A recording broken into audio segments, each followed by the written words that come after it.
Street insisted plans for a customs partnership with the EU are not dead today, despite Boris Johnson condemning them as crazy. The Foreign Secretary brought the bitter cabinet row crashing into the open with a dramatic intervention in which he warned that the proposal would create a whole new web of bureaucracy. The outspoken attack, in an interview with the Daily Mail, raises the prospect that Mr. Johnson could quit if Mrs. May does not drop the idea. But the issue of Brexit was not raised at all at a cabinet meeting today. The PM spokesman said officials were currently working as a priority on the customs union idea and the maximum facilitation option favored by Brexiteers. The spokesman pointed out that Mr. Johnson had previously signed up, along with the rest of the cabinet, to considering both options. Theresa May, pictured arriving at Downing Street with husband Philip this morning, is fighting to save her proposals for a customs partnership with the EU. Boris Johnson attended cabinet today after savaging Theresa May's post-Brexit trade plans, asked whether Mrs. May had urged ministers to carry out their discussions in private. Note 10 said the PM still had full confidence in the Foreign Secretary. The spokesman said, "Not in cabinet, no." Cabinet sources confirmed that the issue of Brexit had not been mentioned at all at the session this morning, amid mounting pressure on Mrs. May to find a way through the impasse. Leading Tory Eurosceptic Jacob Rees-Mogg said Mr. Johnson had hit the nail on the head and also suggested Britain would be much more aggressive in negotiations with Brussels. He was PM, but there was a backlash from Tory Remainers, who raged that Mr. Johnson's stance was disgraceful and he must wake up to reality. Brexiteers fear Note 10 wants to rebadge the customs partnership blueprint and force it through despite heavy criticism from a powerful cabinet subcommittee last week. But Mrs. May has pushed the war cabinet showdown back from this Thursday to next week as she struggles to find a compromise solution. Under the partnership concept, officials would track shipments into the UK and collect tariffs for Brussels on goods ending up in the EU. Related articles. Previous one. Next, Boris Johnson warns Trump there is no plan B to sticking. Boris Johnson flies to Washington, D.C. to join last ditch. Share this article. Share. However, in his interview, Mr. Johnson said that would simply lead to more red tape. It's totally untried and would make it very difficult to do free trade deals, he added. If you have the new customs partnership, you have a crazy system whereby you end up collecting the tariffs on behalf of the EU at the UK frontier. If the EU decides to impose punitive tariffs on something the UK wants to bring in cheaply, there's nothing you can do. That's not taking back control of your trade policy. It's not taking back control of your laws. It's not taking back control of your borders, and it's actually not taking back control of your money either. Business Secretary Greg Clark, pictured left in Downing Street today, has been pushing for a softer Brexit because tariffs would get paid centrally back to Brussels.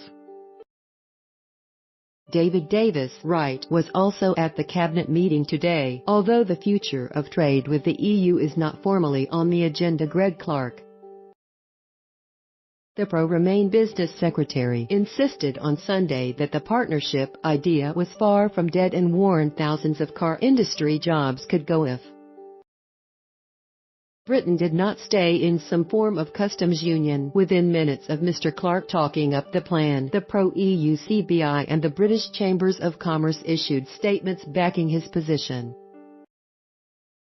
But Mr. Johnson said colleagues in cabinet have different concerns about different aspects of the argument, and it's entirely right that they should make their points. But we should be looking at the opportunities and thinking confidently about the UK and believing what we can do rather than succumbing to a sort of Project Fear Mark 2, 3, 4, 5, 6. The PM spokesman told reporters today there are two customs models that were put forward by the government last August and most recently outed in The Prime Minister's Mansion House speech, which the entire cabinet was signed up to following last week's subcommittee meeting. It was agreed that there are unresolved issues in relation to both models and that further work is needed. The Prime Minister asked officials to take forward that work as a priority. Mr. Rees-Mogg raised the temperature further by suggesting Mr. Johnson would take a more aggressive approach to Brexit if he became PM, although he claimed there was no desire to replace Mrs. May. Leading Tory Eurosceptic Jacob Rees-Mogg, pictured with some of his children at a fair in his East Somerset constituency yesterday, said Britain would be much more aggressive in negotiations with Brussels if Mr. Johnson was PM. Health Secretary Jeremy Hunt and Commons leader Andrea Leadsom strolled up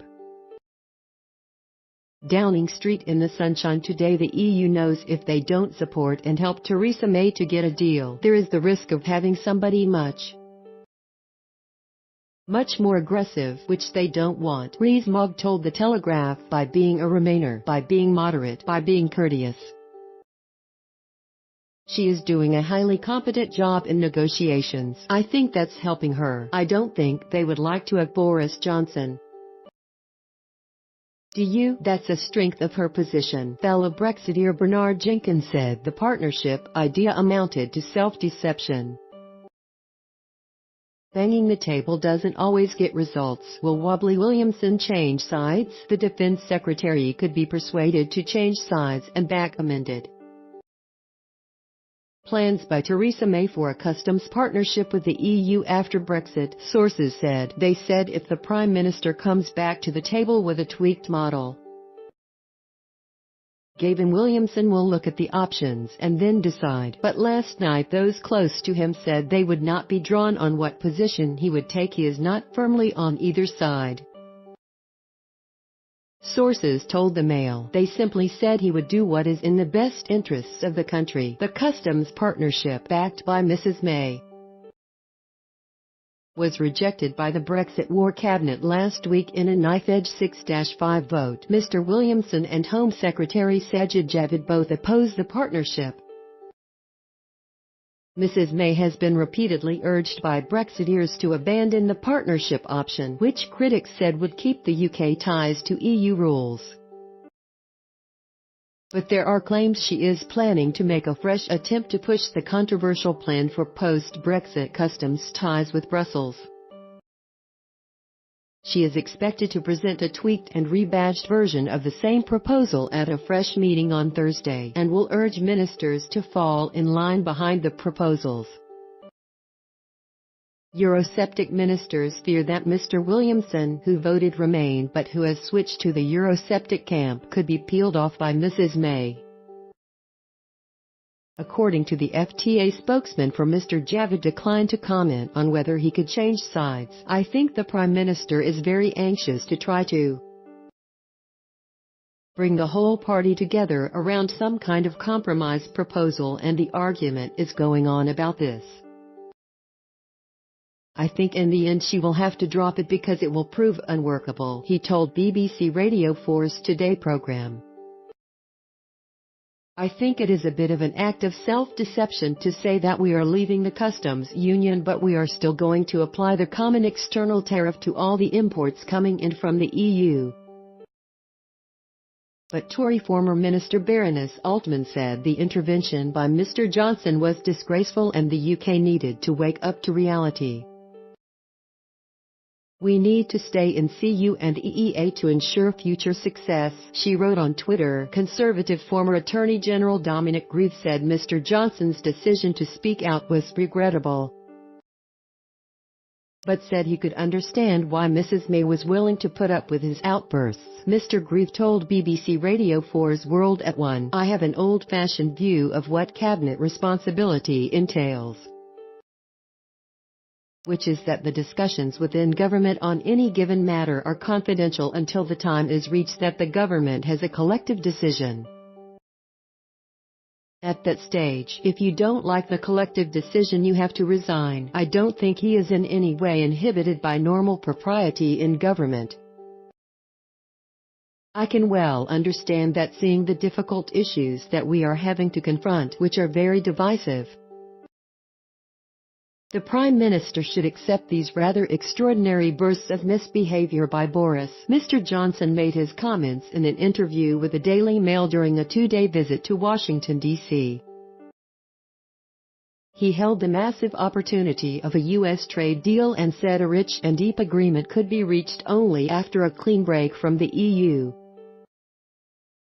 You can't do that if you remain locked in the lunar pool of Brussels, the tractor beam of Brussels, he said. There's a discussion going on, and we haven't resolved this, but some of the ideas would make it very difficult for us to do meaningful free trade deals. On Northern Ireland, he said that if Britain chose to change its laws on imported goods or foods, as is often required under trade deals, that would inevitably mean checks at the border.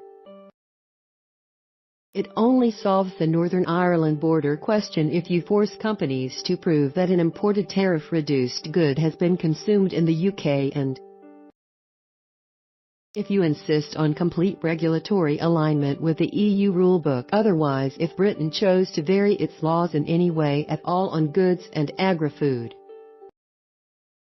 then logically you would need checks at the border, he said. The Foreign Secretary warned against being locked into the EU structures. That's not what the Americans want to see. What they want to see, like all our friends, is a confident free-trading Britain able to do its own deals. A senior White House source said last night that Donald Trump was determined to do a great trade deal with Britain. The source also said the U.S. president was looking forward to coming to the UK in July, but signaled some nervousness about possible protests. The president is keen for Britain to get out of the EU so we can get on with doing a great trade deal. He is looking forward to coming over and he wants people to be positive about that. He's surprised it's taking so long, the source said. Mr. Johnson warned that opponents of Mr. Trump's visit risk damaging the economy. Overwhelmingly, the people of the United Kingdom will want to hear from the President of the United States, he said. Trade with America is worth $100 billion a year. America is our #1 export market. There are 1 million people in the U.S. employed in British firms, just as there are 1 million people in the UK employed in American firms. In January, Mr. Trump repeated his determination to secure a U.S. trade deal, saying, "As you know, you are somewhat restricted because of Brexit. But when that restriction is up, we are going to be your great trading partner." Mr. Johnson has made a series of pointed and carefully timed interventions in the Brexit debate since entering government, often to the dismay of Downing Street in September last year before a major speech by Theresa May in Florence. He wrote a 4,000-word Brexit manifesto that prompted accusations of backseat driving.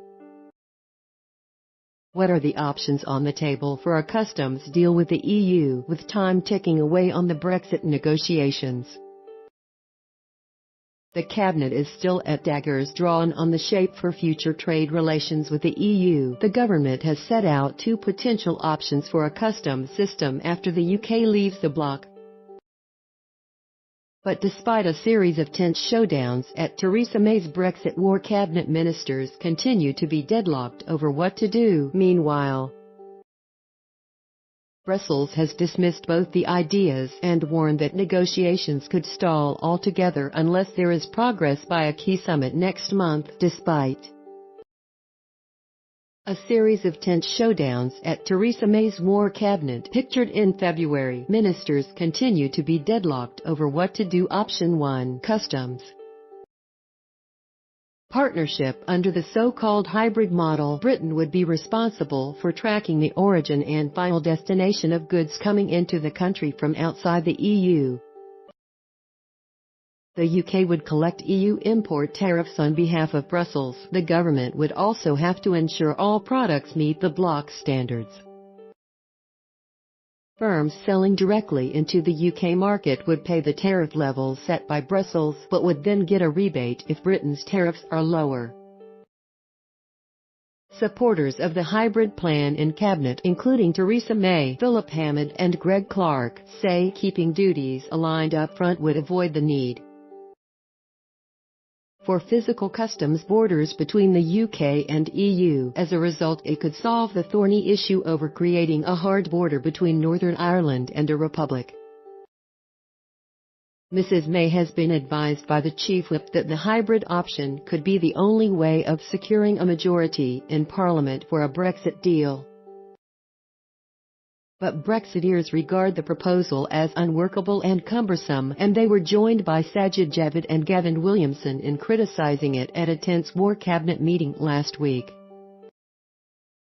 There are fears the experimental system will either collapse and cause chaos, or prevent the UK from being able to negotiate free trade deals around the world after Brexit. Eurosceptics are braced for her to bring back the plan with only cosmetic changes and try to peel off Mr Javid and Mr Williamson from the core group of Brexiteers. Mrs May has instructed officials to go away and revise the ideas. They are also ready for Mrs May to attempt to bypass the War Cabinet altogether and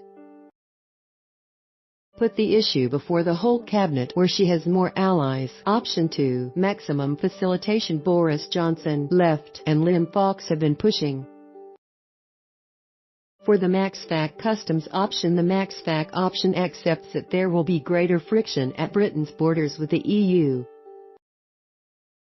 but it would aim to minimize the issues using technology and mutual recognition. Goods could be electronically tracked and pre-cleared by tax authorities on each side. Shipping firms could also be given trusted trader status so they can move goods freely and only pay tariffs when they are delivered to the destination country.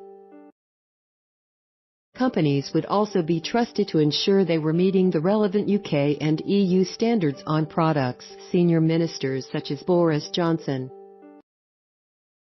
Michael Gove and Liam Fox believe this is the only workable option, but Remain-minded Tories such as Mr Clark insist it will harm trade and cost jobs in the UK. They also warn that it will require more physical infrastructure on the Irish border, potentially breaching the Good Friday Agreement. It is far from clear whether the government would be able to force anything through Parliament that implied a hard border between Northern Ireland and the Republic. The EU has dismissed the idea that max-fac could prevent checks on the Irish border as magical thinking. Who's in Brexit War Cabinet and where do they stand? Prime Minister Theresa May, backed Remain, has since insisted she will push through Brexit, leaving the Single Market and Customs Union Cabinet Office Minister David Lidington a strong Remainer during the referendum campaign. Recently made clear he has not changed his mind about it being better if the country had chosen to stay in the bloc. Chancellor Philip Hammond, seen as one of the main advocates of soft Brexit in the Cabinet, has been accused of trying to keep the UK tied to key parts of the customs union for years after the transition ends. Home Secretary Sajid Javid brought in to replace Amber Rudd after she resigned amid the Windrush scandal. Mr Javid was seen as a reluctant Remainer in the referendum. Many thought the former high-flying banker would plump for the Leave campaign, but he eventually claimed to have been won over by the economic case. He is likely to be guided by evidence about trade calculations in discussions over how closely aligned the UK should be with the EU. Foreign Secretary Boris Johnson, the Brexit champion in the Cabinet, has been agitating for a more robust approach and previously played down the problems of leaving with no deal. He is unhappy with plans for a tight customs arrangement with Brussels, warning that it could effectively mean being lashed to the EU indefinitely. Environment Secretary Michael Gove has buried the hatchet with Mr Johnson after brutally ending his Tory leadership campaign in the wake of David Cameron's resignation. Thought to be less concerned with short-term concessions than Mr Johnson, but focused on ensuring the UK is free from Brussels rules in the longer term. Brexit Secretary David Davis, a longtime Eurosceptic and veteran of the 1990s Maastricht battles, brought back by Mrs May in 2016 to oversee the day-to-day negotiations. He has said the government will be seeking a Canada plus deal from the EU International Trade Secretary Liam Fox, another Brexiteer. His red lines are about the UK's ability to strike trade deals with the rest of the world and escaping Brussels red tape. Business Secretary Greg Clark on the softer Brexit side of the cabinet. Mr. Clark has supported Mr. Hammond's efforts to maintain close links with the Customs Union. Defence Secretary Gavin Williamson, a close ally of the Prime Minister and viewed by some as her anointed successor, he is believed to be siding with the Brexiteers on customs arrangements and the need for Britain to be able to diverge from EU rules. Northern Ireland Secretary Karen Bradley supported Remain but a relatively unknown quantity on the shape of a deal, replaced James Brokenshire, another May loyalist, after he resigned on health grounds last month. What are the options for the border between Northern Ireland and a republic after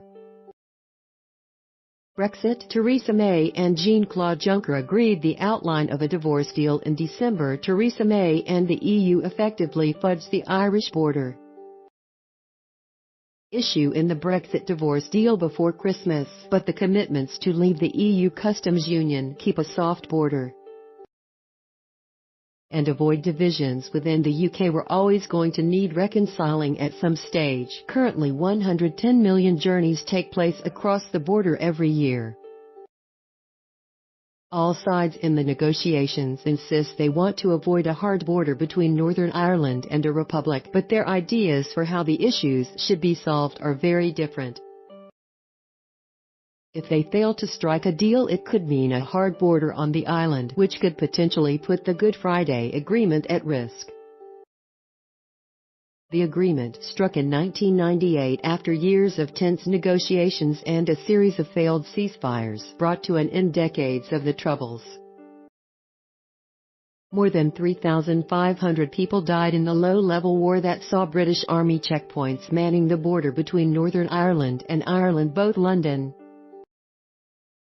and Dublin fear reinstalling a hard border, whether by checkpoints or other means, would raise tensions and provoke a renewal of extremism or even violence. If people and goods were not able to freely cross, the DUP, which opposed the Good Friday Agreement, is determined to maintain Northern Ireland inside the UK at all costs, while also insisting it wants an open border. The UK blueprint. The PM has made clear her favoured outcome for Brexit is a deep free trade deal with the EU. The UK side has set out two options for how the border could look. One would see a highly streamlined customs arrangement, using a combination of technology and goodwill to minimize the checks on trade. There would be no entry or exit declarations for goods at the border, while advanced IT and trusted trader schemes would remove the need for vehicles to be stopped. Boris Johnson has suggested that a slightly harder border might be acceptable, as long as it was invisible and did not inhibit flow of people and goods. However, critics say that cameras to read number plates would constitute physical infrastructure and be unacceptable. The second option has been described as a customs partnership, which would see the UK collect tariffs on behalf of the EU, along with its own tariffs for goods heading into the wider British market. However, this option has been causing deep disquiet among Brexiteers who regard it as experimental. They fear it could become indistinguishable from actual membership of the customs union and might collapse. Brussels has dismissed both options as Narnia, insisting no one has shown how they can work with the UK outside an EU customs union. The EU blueprint, the divorce deal, set out a fallback option under which the UK would maintain full alignment with enough rules of the customs union and single market to prevent a hard border and protect the Good Friday Agreement. The inclusion of this clause, at the demand of Ireland, almost wrecked the deal until Mrs May added a commitment that there would also be full alignment between Northern Ireland and the rest of the UK, but the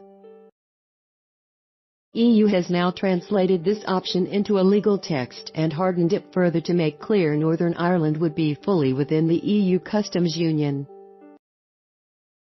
Mrs May says no Prime Minister could ever agree to such terms, as they would undermine the constitutional integrity of the UK. A hard border. Neither side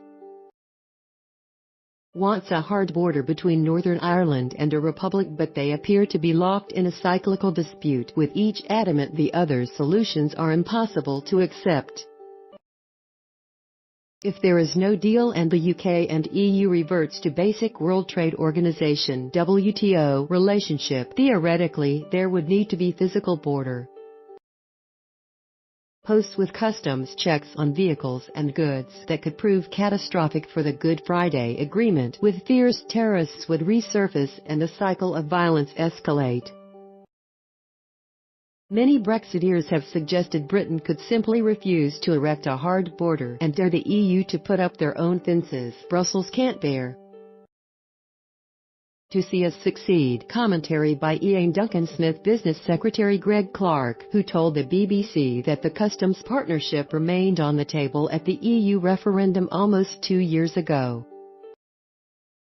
The British people heroically saw through Project Fear in their determination to embrace national independence. They refused to be intimidated by the deceitful scaremongering about our supposedly apocalyptic future after Brexit. Yet the establishment has never accepted the democratic verdict of the electorate, unable to imagine life without the EU's rule. Devoid of any real faith in Britain's capabilities, key elements of the political class have embarked on a systematic campaign to obstruct and emasculate Brexit. That relentless hostility shone through most recently in debates in the House of Lords, where unelected, unaccountable peers lined up to sneer at the public's wish for national freedom. Too much of this spirit of fearfulness and surrender has infused our side in the negotiations with the EU over withdrawal, leading to a catalogue of concessions in return for little. In the same vein, the civil service, those past masters at delay, keep pushing for an ever longer transition period in the hope that institutional inertia may ultimately thwart Britain's departure. Now the establishment is refusing to let go of its new weapon, the customs union, over the weekend. Business Secretary Greg Clark told the BBC that the Theresa May's proposed new customs partnership, a fudged version of the customs union that was rejected by her Brexit cabinet only last week, remained on the table. An arrangement of this kind is necessary, he declared, otherwise the British economy will suffer and trade will shrink.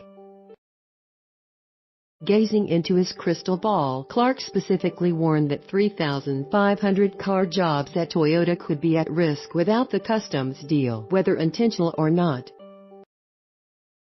These comments echo the same old soundtrack of alarm that always accompanies calls for submission to Brussels. But Project Fear did not work in 2016 and it will not work now.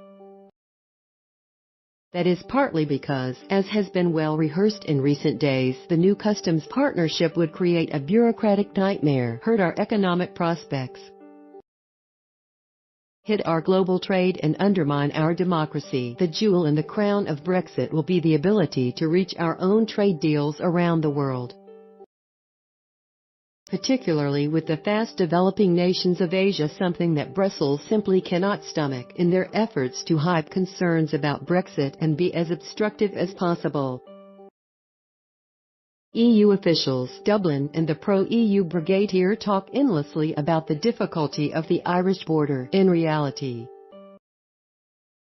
the Irish question has been cynically seized upon and weaponized by fear-mongering Remainers who hope to cajole us into staying put.